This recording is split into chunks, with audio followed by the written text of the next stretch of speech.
Well, here we go with another Confessions podcast. Thank you for downloading another audio array of terrible tales from the Radio 2 audience. Up to no good again. This week's concise collection includes some counterfeit camera work, a side of conniving car talk, a dollop of feverish 45s, and finishing with some cowardly finishing with some cowardly community service. Here it all comes. Gerald sends in tonight's tale. Thank you very much indeed. Don't forget yours, always welcome. confessions@bbc.co.uk. Dear Father Simon, I have a job which people believe is considerably more interesting than it really is, and as such I get asked about it all the time, with people expecting a much more exciting response than I can actually give them. You see, I am a television cameraman, which in most people's eyes means that I get to talk all the time about BAFTAs and bask in the glory and hang around with celebrities, whereas I really talk about diversions off the motorway, stand around in the cold and rain, and hang about at the tea urn. It's really not a glamorous job, yet people are always interested in what we're doing.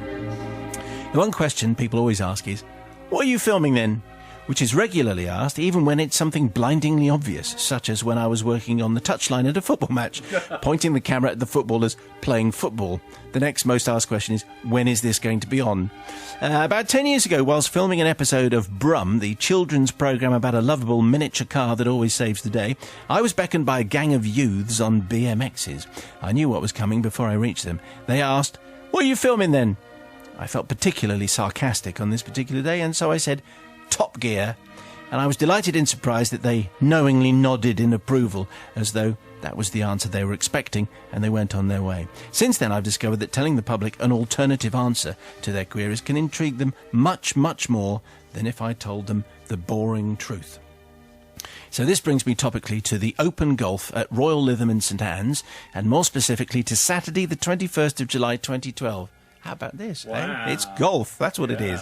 The best international golfers were playing in one of the major championships, and so the courses were heaving with golfing enthusiasts, and something like 40,000 people were wandering up and down the fairways. Unfortunately for me, my camera position was not up on one of the towering hoists or on one of the pleasant rostrums by the green, but two-thirds of the way down the fairway and at ground level. I say unfortunately because that meant that there was nothing between me and the interested and inquisitive folk who wanted to ask me questions about the TV coverage. Now, I'm a chatty man myself, says Gerald, and like to be polite, but the golf requires an immense amount of concentration every so often. I've never been as nervous as when I had to follow the tiny white golf ball hit by Tiger Woods high into the air, through flat white clouds and down onto the green, knowing that millions might be watching, and worst of all, tutting if I got it wrong and let the ball disappear off the screen. It does happen. Look out for the telltale panic reaction when the shot suddenly goes very wide as the cameraman desperately tries to recover and then zooms in on something, hoping it's the ball, and then realises it's a dandelion. Anyhow, it was difficult to maintain any sort of conversation with a passerby and keep all eyes and ears on the golfing action.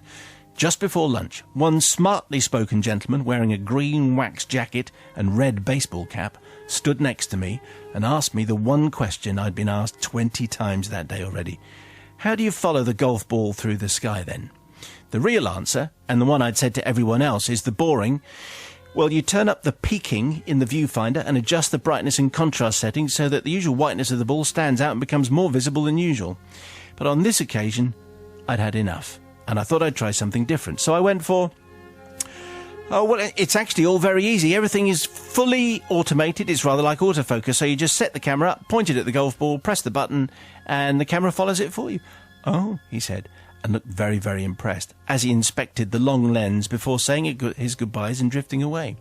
Straight after that, one of my colleagues, who'd come to relieve me for my break, dashed over excitedly and said, "Hey, that was good, wasn't it? That was amazing." "What was?" "You getting to chat like that." "What do you mean?" "Chat to him." Oh, no. "To who?"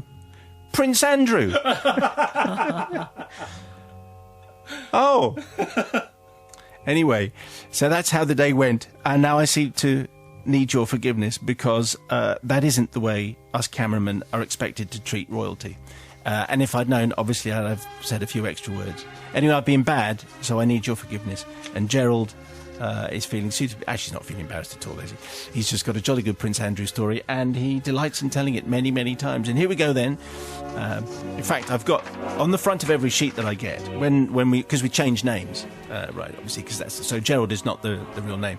I always have all the little notes that have been made, and this one says, all names changed, brackets, apart from Prince Andrew. Because if we changed his name, they'll be utterly pointless. Loses the story, really. Yeah, Prince Nigel. That would have worked. Anyway, Rebecca, do you forgive Gerald? What do you think? Well, Gerald was just trying to make a dull day. Well, he's just trying to make kind of irritating people who ask him the same questions all the time. Away? Just trying to make it a bit more fun for him, and I can completely understand that. And also, I mean, I respect to him for that golf, following the golf ball in the sky thing. I mean, that must be really tough, and the pressure must be immense. So, I can completely understand why he wanted to make a joke of it. He didn't know it was Prince Andrew, and there's no long-term harm done, I think. So you're completely forgiven.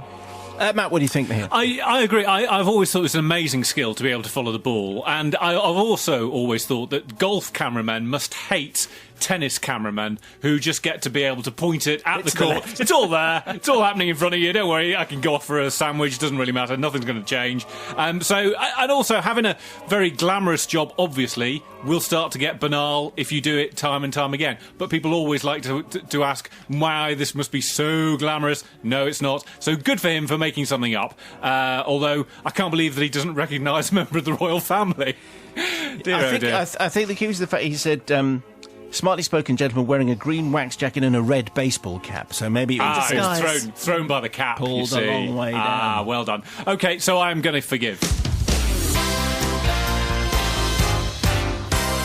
Anyway, so confessions, please. Confessions at bbc.co.uk. Here's one from Nick. Dear Father Simon and the Confessional Collective. On the subject of voice-activated technology that was a theme of a confession a few weeks back, I'm sorely burdened by guilt and feel that I need your absolution. You see, my wife and I have achieved liberation from our children. Our boys are now educated, employed, paired, and living independently. A job well done, you may say. However, they still have their uses, and one of these is their ability to drive and their willingness to be a taxi for us on occasions. Oh. So would you, you've done it, in reverse. Generous. So just generous. payback, really. Yeah.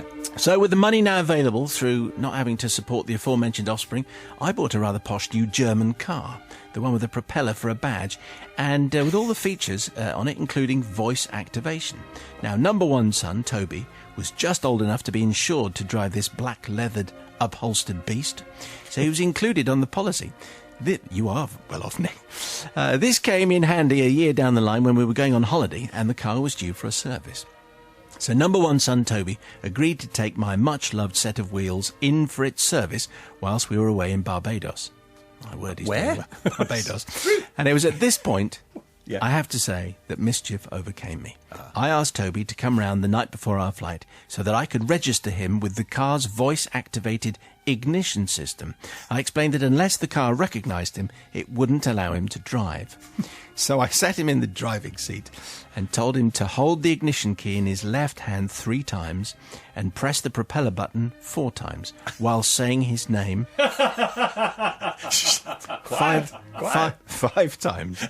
I explained that he was now logged into the car's memory and that every time he got into the driver's seat, before pressing the ignition button, he had to say loudly and clearly, with his thumbs pointing upwards, "Hello? Hello, it's Toby Alex Johnson, born 18th of June 1986. I promise I haven't been drinking. Please let me drive Mr. Carr. Thank you." And he bought that, did he? Anyway, this had to be followed with his hands making the propeller sign in front of the dashboard, which I then told him was registered by the onboard sensors and it would unlock the car. I solemnly made him swear to remember to do this every time he used the car, as I warned him that if he didn't, he would be locked in and he would have to call the rescue service. The number was on the windscreen, but it would cost hundreds of pounds. And if it did ever lock, he'd have to say the whole thing in German. And then that might work. Anyway, my wife and I, you might like to know, enjoyed our sun-drenched holiday very much, lounging by the pool with something cold and agreeable to hand as we slowly turn nut brown. Very relaxing indeed, says Nick. But anyway, we do obviously and clearly need forgiveness from our son Toby, who, as we found out on our return, had indeed used the voice-activated ignition on each and every occasion he drove the car. We learnt this from his fiancée, Charlotte. But particularly I need forgiveness from the 3 greasy mechanics who must have been mightily confused and somewhat slack-jawed at the sight of my son, who looks pretty smart, when on picking the car up, spoke loudly and clearly and cheerily into the apparent microphone before driving out of the garage workshop. The pain from laughing so much has now faded, but the guilt of abusing our much-loved, if ever so slightly gullible son remains. Father Simon and the collective, please, may we be forgiven. This is a very, very interesting thing, because it's great. I mean, because you can fool your kids if they're kind of 5 or 6, but presumably, if he's old enough to be included on this insurance policy, he's going to be 25, isn't he? Anyway, so this is an interesting thing. What a great sense of humour they've got. I think that is a fantastic confession. The thing is, though, it's not so far from reality, is it? I mean, you can imagine in about 10 years' time, or maybe fewer, actually, 5 years' time, that will become reality. I mean, you can already get those breathalyzers if you want to, that you have to breathe into. Yeah. Otherwise, the car won't start. Far off. And you've got voice-activated technology, so it's not far off. The thing that I would not have been so gullible as to believe would be the bit in German. I think he should have realised at that point that he wouldn't have to say it in fluent German. Deutsch. Yeah, I mean, presumably Toby didn't speak fluent German, so how was he going to be expected to do that? But I think it's hilarious, and so I'm going to forgive you. I quite like the thought of someone using that translate facility on that well-known search engine. Yes. Hang on, I've got to say, hello, it's Toby Alex Johnson. I'm healthy. I haven't been drinking. Please let me drive Mr. Carr. That would work. What does the Dean think? I think it's an excellent prank, this one. It's one of the best we've had. If Toby is that You're only gullible... in 1 day in 5, you wouldn't really... Yeah, but I listen. Oh, okay, that's very good. You get the podcast? Oh, yes. All the time. I get it in my left leg.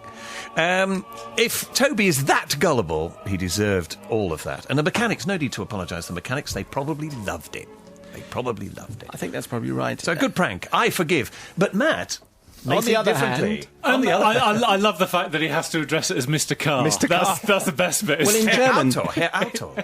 Is that what it would be? Yeah, Herr Auto. Wie geht's? See, that makes kind of sense, you know. Ich bin ein Yes. Car. I've done something similar with this in that we've got our car is one of those cars that you don't need a key, you just need to have the card for the car in the car with you. And I convinced my son and his mates that the only way the car would start is if I said into the steering wheel, "Daddy's here," and then the car would start. How old's the son? Well, he's a lot older now. And it did work. Yeah, they thought that the only way of starting the car is if I say "Daddy's here." And do you say "Daddy's here" the way you Daddy's say Daddy's here? He's here. Yes, Daddy's here. What a spooky anyway, thing yeah. So I'm going to forgive because we've all done. Hey! Welcome. This is a drive time confession into our collective. Brother Matthew, the Dean of Deadliness, has wandered in. Very good evening. From a very busy lunch. And Sister Rebecca.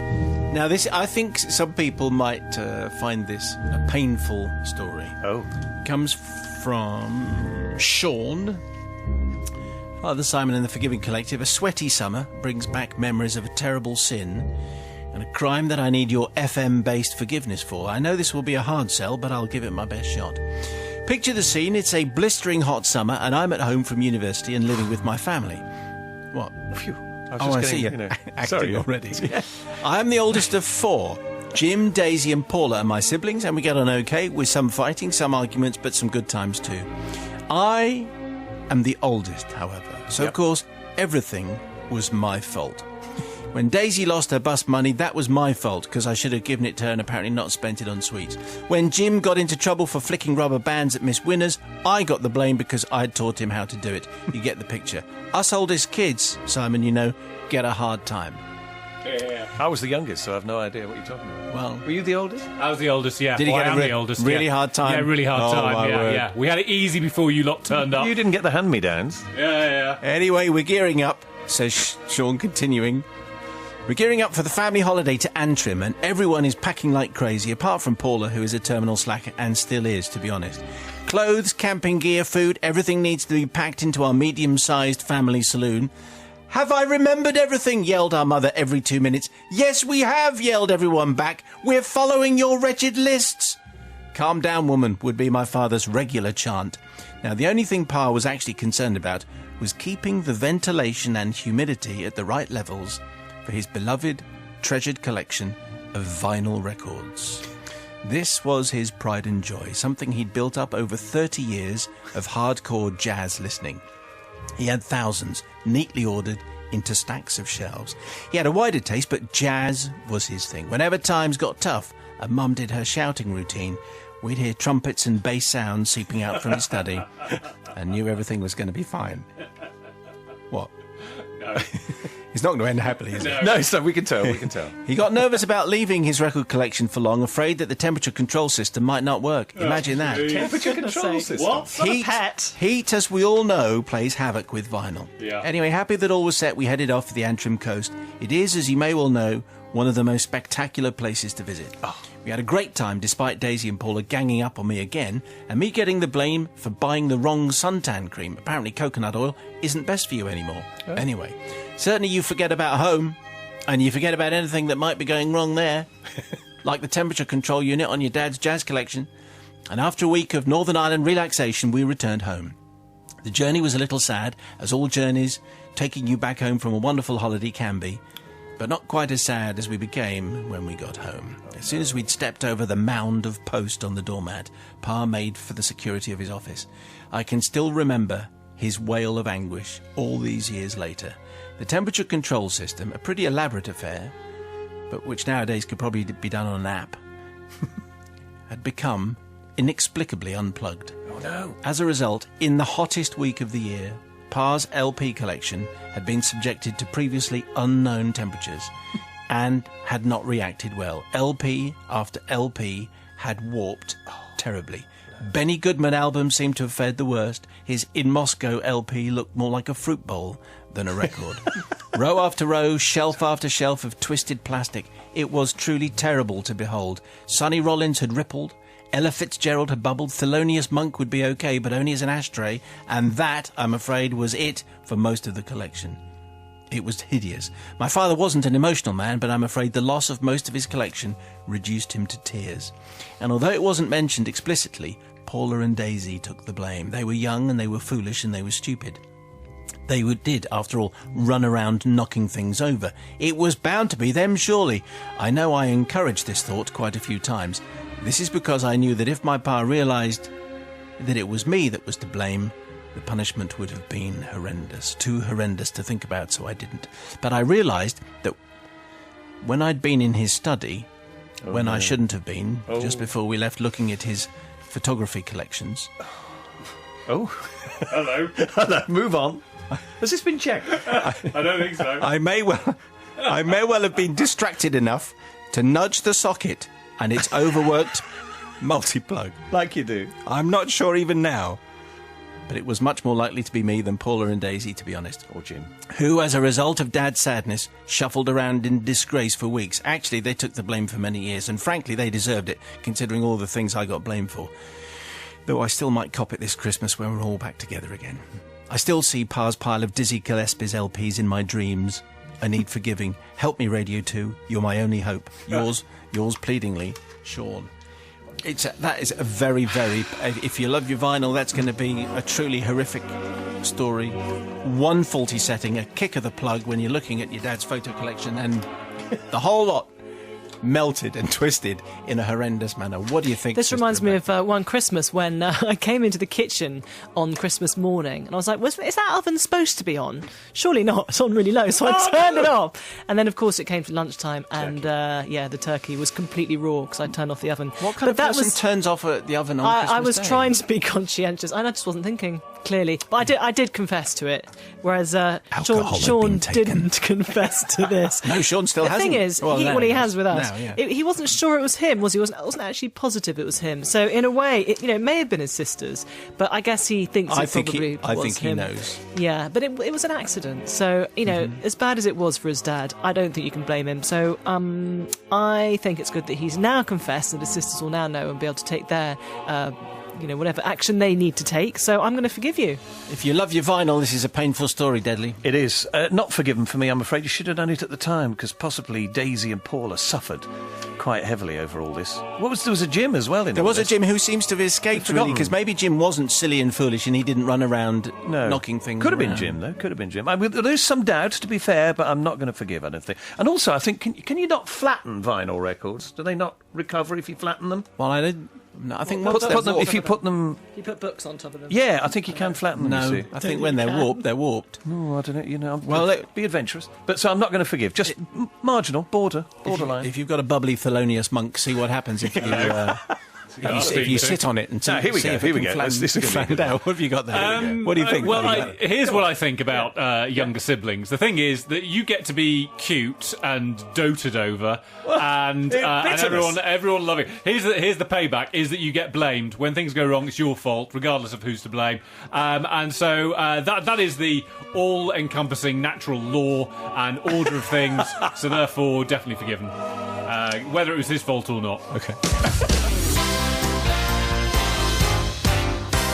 And it occurs to me, by the way, welcome to the novice who's straggled in his shorts and 2 pairs of socks. What a bizarre thing that is. All colour coordinated. Why are you wearing 2 pairs of socks? They're not really. They've just got a top to the sock. It looks like it's 2 pairs, but it's actually just one. Looks like pop socks from here. They're very fashionable. Very strange on a man. So the person in the shop told me. Anyway, you fall for everything. Yeah. Occurs to me yesterday, by the way, yesterday's confession about the vinyl. One of the things that I didn't actually ask for about the melty vinyl, but packing to go on holiday is a source of a lot of tension. And there could well be some confessions based on that. So if you've got some packing for holiday confessions, we'll take those. Now is the season. It's confessions at bbc.co.uk. This one's from Terence, by the way, who sends in tonight's tale. It's kind of an end-of-term story, really. Dear Simon and the Hopefully Forgiving Collective, after listening to many confessions, I've decided the time is right to confess my own sin from 1980. I'm in my penultimate year at school. I was not the perfect pupil, more of the class clown, really, and would often end up in the headmaster's office due to one of my many misdemeanours. The school had operated a community service scheme where each pupil would spend 1 afternoon a week for 8 weeks helping elderly people in the local area, doing odd jobs, cutting the grass, that kind of thing. My 8 weeks came around and I was paired with my friend Les. We were allocated Rose, a woman called Rose who lived about half a mile from the school. Us ruffians were spoken to by our head of year and organiser, Mr. Wood, which was not normal. He warned us about our behaviour and the school's reputation, blah, blah, and indeed blah. I must admit I didn't really listen very much. I just nodded. Anyway, the day came and off we went to Rose's place. And when we got there, the grass was unbelievably long and the hedge was overgrown, and I started thinking there's an awful lot of work to do here. Anyway, we knocked on the door and there was no reply, and we kept on knocking and still nothing happened. And then a neighbour came out and asked if we were looking for Rose. Yes, we replied. Well, the neighbour looked sorrowfully and lowered her voice and said, well, I'm afraid she passed away a while back. That's why the place is in such a mess. Well, what do we do now, we thought. We could just go back and say, could you give us somewhere else? But no. After a few minutes of contemplating, we both decided we wouldn't tell anyone, which would mean we could effectively have the afternoon off for the next 8 weeks. Hooray! For 7 weeks, we had a great time playing marbles, building dens, and other famous 5-type stuff. Do people actually do that, do you think, in 1980? Yes, definitely. Playing marbles and building dens? Yeah. Marbles were great, actually, now I come to think about it. Generally enjoying not being at school. The day before our last afternoon of community service, Mr. Woods gave us a form. This is for you to give to the homeowner so they can comment on what you've done and how you've behaved. At this point, Mr. Wood looked straight at me and said, it'll be used in your end-of-year report, boy. Well, we thought we were done for, really, Les and I. We could write it ourselves, but they would actually work that out. So we thought, well, do we own up now? And then a stroke of genius. That afternoon, we left school to undertake our last community service, and we looked around for a house with a garden that could do with a bit of work. But not too much, obviously, because we were quite tired. We tried several houses, but no one was in, and then we found a perfect house. An old lady called Mavis answered. We're here to do community service and clean up and mow your lawn if you need anything doing. We said. Well, she willingly accepted, stating her husband had recently been taken ill and she was unable to tend the garden. So off we set, Les and me. We worked really hard and the garden was spotless when we finished. Could you fill out this form, please, to prove that we've done the work, I asked. Well, Mavis not only provided an excellent report for us, but gave us £1 each. Wow. As well. How about that? 1980, you could buy a house with that. The next day, we handed in our form, hoping that no one would spot the difference, like the different name and a completely different address, that kind of thing. Anyway, a few days later, at morning registration, Les and I were summoned to the headmaster's office. Well, we'd been rumbled, we thought. We entered the headmaster's office expecting to be greeted with anger, only for the headmaster, accompanied by Mr. Wood, to show us a letter written by Mavis, praising us and saying how wonderful we had been. You are a credit to the school, said the headmaster, because they all speak like that. This is an excellent example to others. Well done. So proud was he of this letter that it was put up on the main notice board, where it remained extraordinarily, for many years. We were used as examples of how community service should be done. My report that year was also one of the best I'd ever had, and Mr. Wood commented on how I had matured. No one knew that basically we'd been bunking off for 7 weeks, and so therefore on bended knee. Forgiveness, please, though not from the school or from Mr. Wood, who were so blinded by Mavis's report that they failed to realise it was a different name and address completely than the person we'd been allocated to. Also to Rose, whose garden never really got done, and also to Mavis, who wrote a report for 8 sessions' work when we only did 1. But she didn't realise, because I think she was a bit short-sighted. Can you please forgive me for my community service sin, says Terence on bended knee. Kind of depends how forgiving Sister Rebecca is feeling. Well, my really. first reaction was that it wasn't really in the spirit of community service to be bunking off and building dens and playing with marbles, rather than offering yourself to help somebody else who would need your help. But then, Rose obviously didn't know any different because she'd passed away. Mavis was grateful of the help and the cleaning up of her garden, so much so that she wrote another letter that she didn't need to write. And so I think it was just a win-win situation. They were very lucky and everyone was a winner, so I'm going to forgive. But they were dishonestly cheating on the school. But it didn't make any difference to anyone at the school, did it? In fact, they got a nice letter that they could put up on their notice board. So it's okay if you get away with it. Yes, I think that's the moral I'm learning there. That, Morals of the sewer. Anyway, Novice Nigel. It did make a difference to the other elderly person whose 7 sessions they never had, because these ones were bunking it off from... They could have helped Mavis for 8 weeks and not the one. Or someone else. Rebecca doesn't care about Mavis. As it was, they got the signature from the grave or even further beyond, or they were looking for it, but they were helped out by Mavis. And I'm therefore, because they bunked off for 7 weeks, building, houses out of marbles or something similar to that. That's right. Terence, that's what they were doing. Yeah, you get my drift. Yeah. Terence, on this occasion, no. And they got a quid. And they got a quid out of it. Anyway, Not forgiven. Brother Matthew. Head teachers love those letters, don't they? They can't wait to get them plastered up on the wall just in case Ofsted come calling. I'm going to say, because I tend to have the sort of morals of a sewer rat on this, if I were in their position, I think I'd have just bribed an elderly female relative to write the stuff down and not done any gardening at all. Not even one session. They wouldn't have lifted a finger. So for that alone, really, Terence, you should be forgiven because... Actually, no, you're not going to get forgiven because you've made me feel bad about myself, because you've made me think, what would I do in that position? And I wouldn't have helped out in the garden. So, not forgiven. So it's all about you, isn't it? It is. That's the way it goes. Always is. And that was this week's... and they were this week's confessions. Who did you forgive? We'd quite like to know. Plus, more to the point, we'd like your story. We all know you've got quite a few. It's confessions@bbc.co.uk. More in a week, and the Weekly Mayo is available to download now and every Friday. Thank you.